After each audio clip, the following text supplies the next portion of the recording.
video streaming. So how do you see the state of your industry right now? Well, I don't know if I can speak for the whole industry. I can speak for Amazon, and I think we're pretty excited about it. You know, we've seen around the world that this combination we have of retail, video, music, and other Prime benefits in places like Germany works really well, because some customers come in for the retail benefit and they say, oh, this video, it's free. That's great. That's amazing. They tell people they've got this great free video thing. And then we're noticing as we launch in even more countries where video and retail are launched at the same time, more than half of the people are actually coming in for the video. They come in to watch the latest show, the latest movie, and then they start using the retail. So it's going really well, and I think we're going to continue doing it in as many places as possible. So you just here in Munich, you just celebrated the premiere of the second season of Jack Ryan on Tuesday night, but that is actually not what we're going to talk about, not what you're responsible of, because it's everything non-American that you oversee. Is that right? That's right. My teams we've got a great team in the US that makes Jack Ryan and The Boys and Marvelous Mrs. Maisel and upcoming Lord of the Rings and all that stuff that you saw. And then my teams around the world, they produce the stuff that we make here in Germany or in Spain or Mexico, India, Japan, the UK, everywhere outside the US. How do you look at that? Is it like one global content strategy, or is it like a million different needs in different territories that you try to cater to? Well, the strategy is actually pretty simple. It's simple everywhere, but then it's got uniqueness for each. So the way I would describe it is we've got this, like I said, this great team in the US that makes these shows and films, and they go out on the whole global service. And then we say to ourselves, what do we need in Germany to make the service really appealing to German customers? Well, we probably need thousands of more movies and shows that we know German customers will like, that maybe the whole global customer base won't like. So we've got a great acquisitions team that goes out and buys all that content. And then my team says, all right, well now what are the 6 or 12 things a year that we want to produce here? So one a month, one every other month.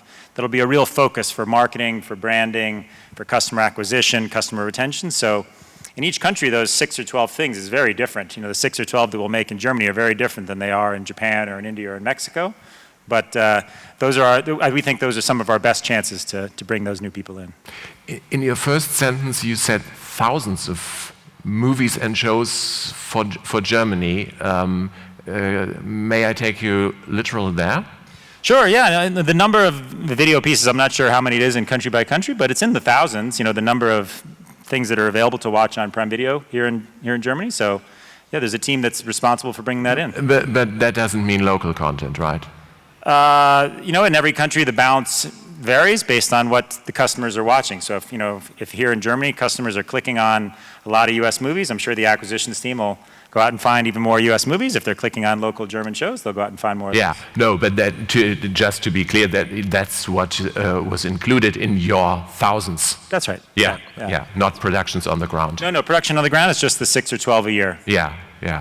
And that is a number that is your, say, cruising altitude that you're fine with, or is it something that you're going to grow in the next couple of years? I think we really like the 6 to 12 number, the one a month, one every other month. It's something that really resonates with the content creators when we talk to them, because they like it that when their big show or film premieres with us, it's going to have a clear, month of marketing, or even 2 months. It's not going to get lost in the shuffle. And likewise, because we are bundled with Prime, with all these other benefits, we don't need to create a huge volume of content. It's not like a standalone streaming service where you need to fill 50 hours a month or whatever it is, or a broadcaster where you have a 7, an 8, a 9, and a 10 slot. You know what? At the end of the month, if you've watched one of our German originals, some of our licensed content, maybe one of the big US shows, at the end of the year, you're super happy with your Prime membership. It's not about quantity for us. It's definitely a quality play. So I think the 6 to 12 is a pretty good number. I don't see that going up or down, really. So, of course, we are about to see a certain number of new services enter the market. In a few weeks from now, it'll be Disney Plus and Apple TV Plus next year, HBO Max, Peacock, and others coming, not necessarily to Europe right away, but in the American market and then probably globally. How does that affect your strategy, your way to plan ahead? Well, I would be honest in saying that it hasn't really affected us yet, because we are so customer focused. We really don't look at, when we're looking at the hundreds of shows that we've been pitched to us in Germany to make as German originals, we're out looking for, all right, what are the best 6 or 12 ones that we think people are most going to want to watch? We never ask ourselves, well, what would this other company do? And let's do that one. It's a very simple discussion, and it's not, and again, it's not such a large volume that, we're nervous that we won't be able to find those 6 to 12 things for us here.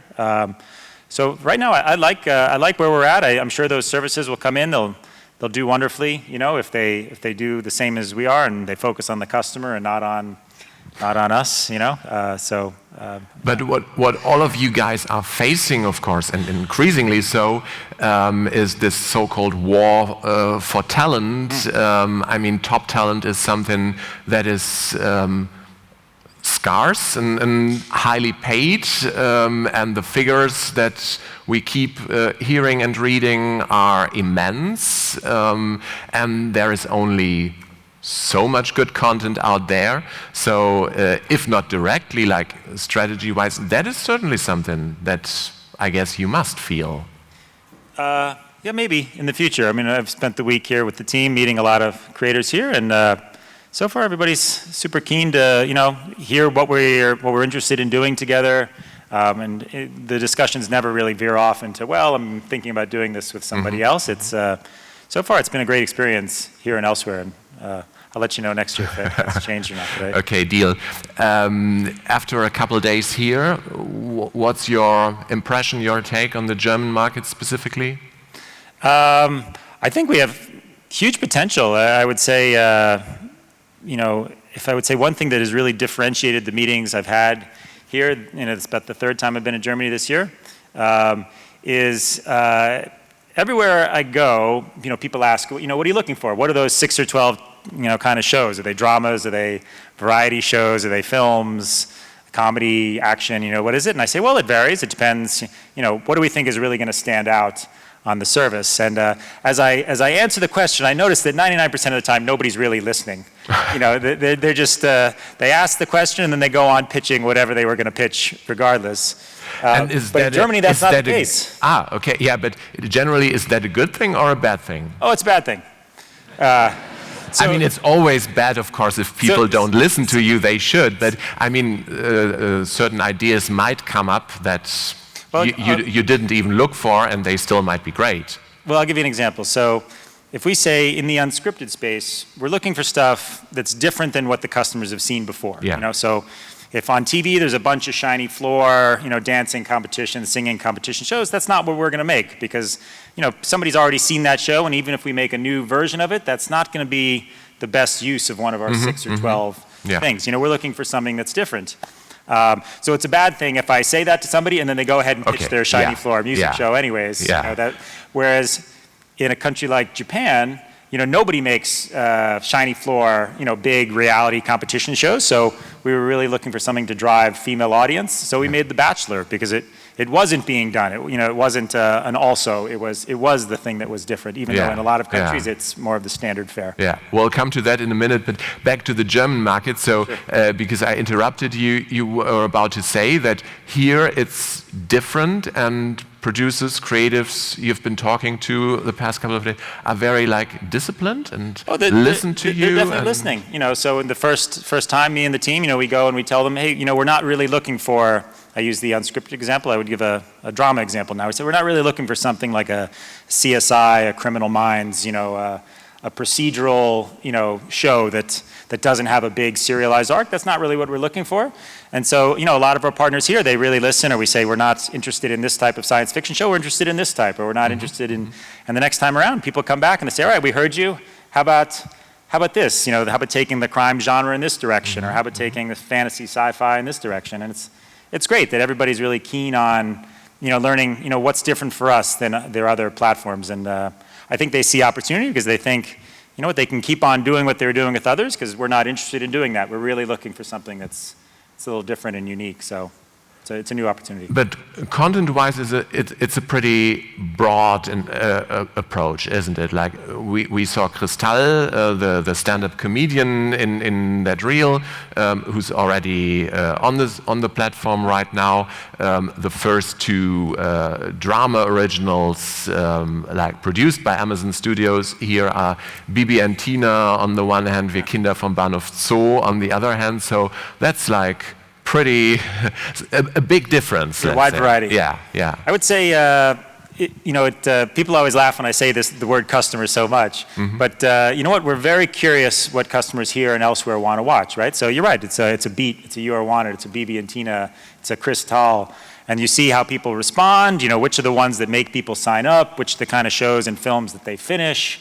You know, what do they talk about on social media? And then when you see what people are really responding to and saying, wow, that's great that Amazon's doing that, then we very quickly, we do more of that. You know, we're really listening. We really do read all the comments, because you can leave comments just like you can leave a comment on any of the retail products. You can leave a comment on the video, and we actually do read them all and incorporate that feedback. So it's great to try the variety and then just keep, every year, just try to get smarter and smarter and do better.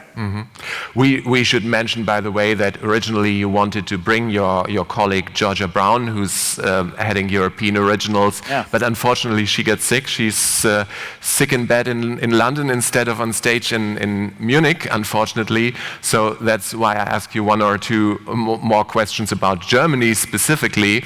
You already talked about the relationship with German producers and creatives.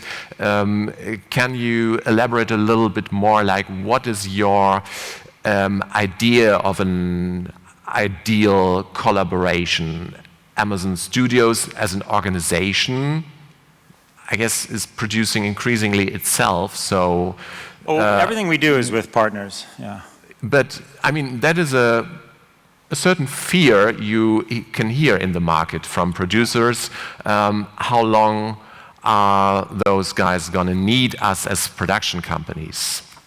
What is your reply? Always. Always. Yeah, we don't have cameras and all those things. You always need somebody to work with. Here, our team, we've got a small team now, and this is a perfect opportunity to plug. We have a job posting outside, so everybody who needs a job, please apply for a job at Amazon. A lot of different jobs. A lot of different jobs. Social media, marketing, content development, and all that. Trying to put a team together, but it's still nowhere near enough to make those 6 to 12 programs a year. So. Yeah, the perfect collaboration is, someone either comes to us with a great idea, like, hey, I've always wanted to make a show about this or a film about this.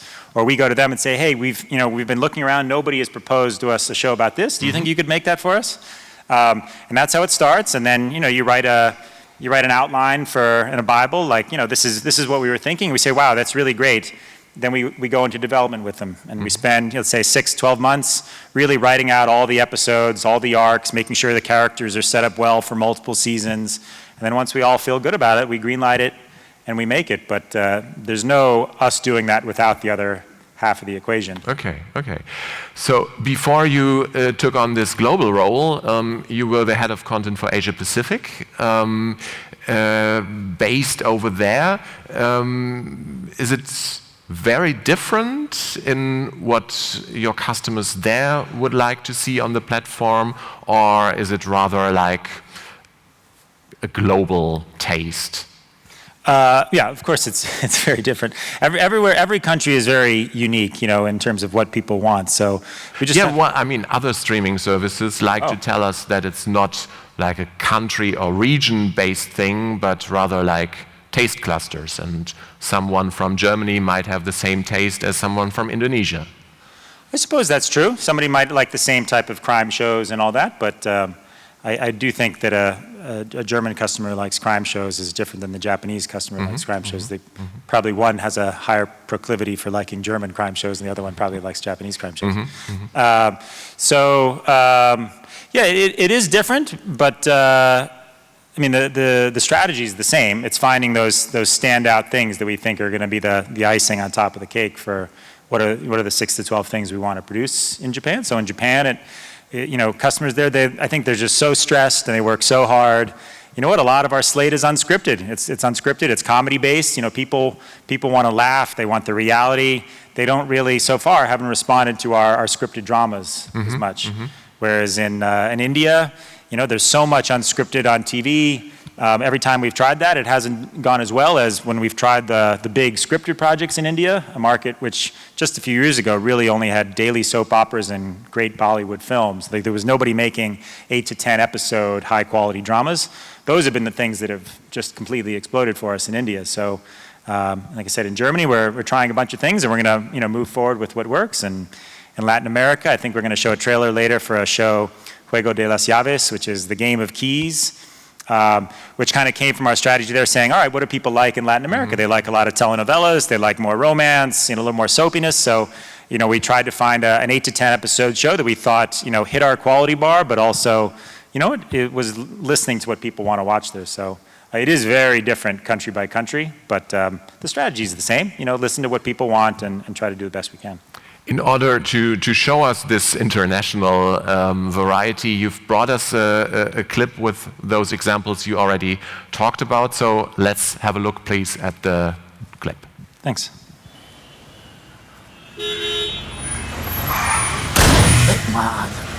क्या हुआ? अरे कुछ नहीं भैया, कुछ नहीं। आप डरते क्यों हो बाप? मैं बोल दूं? अरे माखन चोर! क्या बोला रे? क्या बोला? How can you be so insensitive, Shri? धृति को स्कूल से सस्पेंड कर दिया। प्रिंसिपल तुमसे बात कर रही थी और तुम। This is not a light matter that we are discussing, Mr. Shrikant. बच्चों के लिए टाइम निकालना सिर्फ मेरी जिम्मेदारी है। लेकिन तुम मेरी जॉब का नेचर जानती हो यार। सर वो होम लोन का पूछना था सर। पर आपको यही जॉब क्यों करना है? क्योंकि गवर्नमेंट जॉब में कुछ करना नहीं पड़ता ना, इसलिए। उषा! मैं ये पिस्टल बाहर रख के तेरे पास आऊंगा। बहुत भरोसा करके अंदर आ रहा हूँ। गलती से शूट मत कर देना। Welcome to threat analysis and surveillance, sir. We predict attacks before they happen. भाग तू तुड़ी के, देखता हूँ कितनी दूर भागता है। और ये हैं सीनियर एनालिस्ट श्रीकांत तिवारी। कल करे सो आज करे सो अब घिस रहा है रोज तू फल मिलेगा कब उसकी खुद की खुशी के लिए तूने क्या क्या किया पढ़ लिख के बच्चों को स्कूल से कब पिक करने वाले हो? नहीं बस पहुंच गया हूँ। धृति, अब ये बच्चे सामने ही दिखाई दे रहे हैं। धृति और अथर को मैंने पिक कर लिया है। क्या फायदा ऐसा काम का जहाँ तुम्हें ये तक याद नहीं कि तुम्हारी फैमिली भी है। Somebody has to step up and do this job.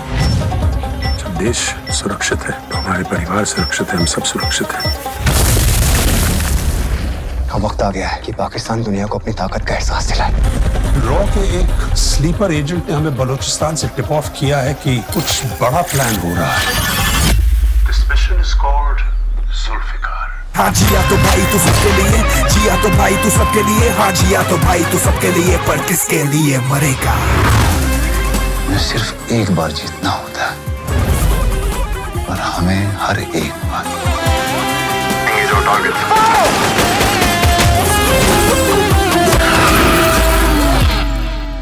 The foiled terror strike on Delhi was way bigger than 26/11. अगर 26/11 रोकना होता तो रोक नहीं लेते। तभी क्या गोटियां खेल रहे थे क्या? टेरर अटैक रोकेंगे गांडू लोग।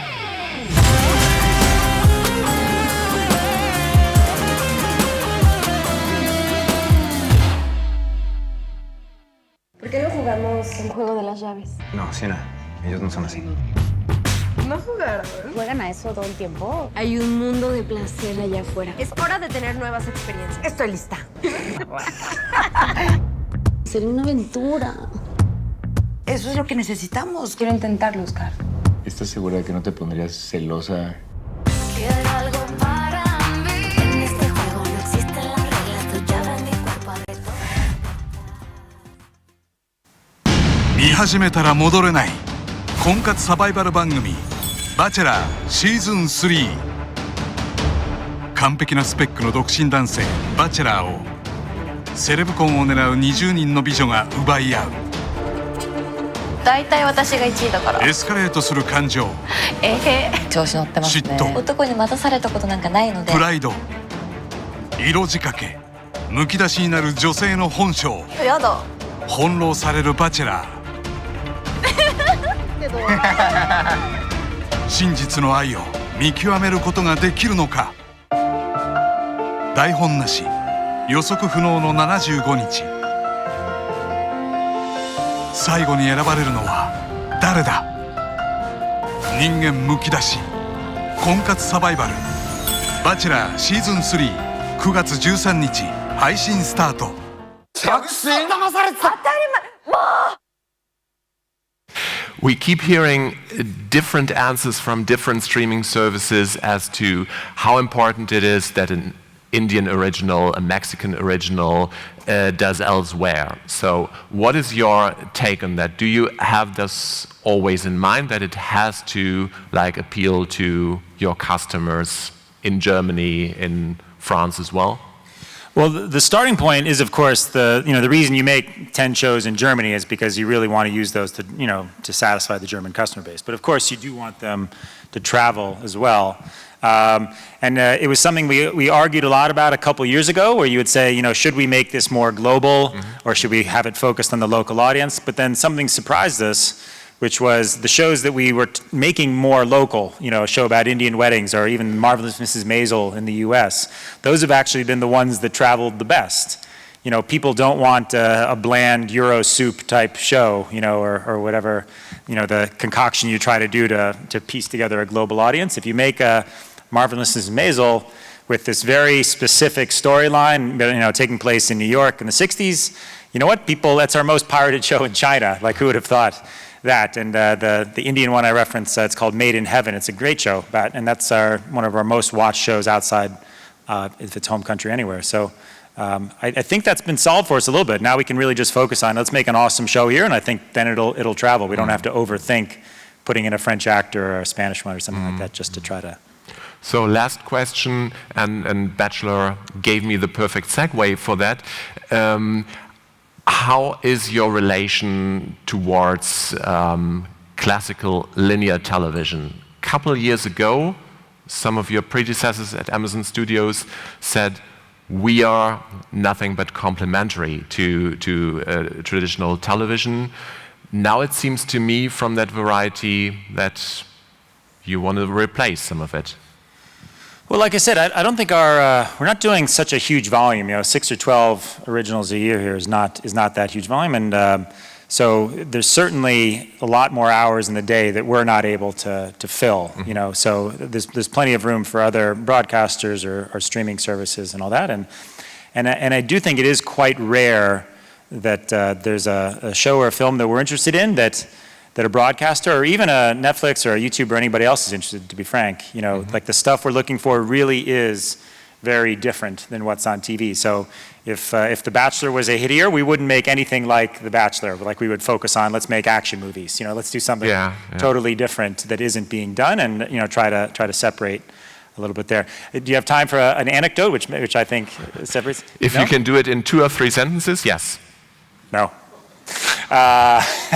My stories take longer to build. It's like a joke. So no, I don't think it's. I mean, of course, maybe you're a talent example. Like if there's key talent, and we're all looking to work with that talent. That's a case where, it might get difficult. But that's really, I don't think that comment doesn't come up that much with the low volume that we're doing. We're not really replacing. We are, I would say, complementary. Okay. Thank you so much, James. We do have a deal. You come back in a year and tell me how that increased competition by Apple, Disney, and co. will have affected you by then. I guess Thank you so much, James Farrell. Thanks. Thank you.